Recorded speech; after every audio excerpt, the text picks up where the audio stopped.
ایک وقت آتا ہے جب آپ کو تنہائی سے ڈر نہیں لگتا، اکیلے رہنا برا نہیں لگتا، آنکھ سے لوگوں کی وجہ سے آنسو نہیں گرتے، ہونٹوں پر ہر وقت مسکراہٹ رہتی ہے، ہم سے کوئی بات کرے یا نہ کرے دل مطمئن رہتا ہے۔ میں بھی اس پاک شہر خانہ کعبہ جانا چاہتی ہوں جب پیر پڑتے ہی دل کے چھالے ململ ہو جاتے ہیں، گناہوں سے لتھڑی روح پاک ہو جاتی ہے۔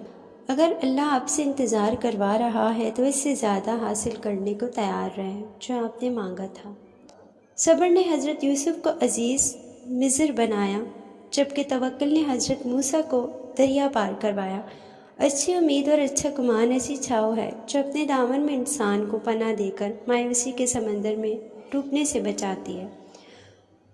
سکون میں یہاں کوئی نہیں، غمگین سارا زمانہ ہے، نمازوں سے دور ہم خود ہے اور الزام بھی سارا تقدیروں پر لگانا ہے۔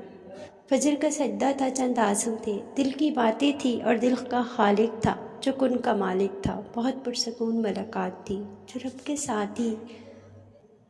مزید ایسی ویڈیو کے لیے چینل ضرور سبسکرائب کیجیے گا۔ اس کے ساتھ ساتھ ہماری ویڈیو پسند آئے اس کو آگے بھی شیئر ضرور کریں، کمنٹ کریں۔ اللہ پاک آپ کو اس کا اجر دے گا۔ اللہ حافظ۔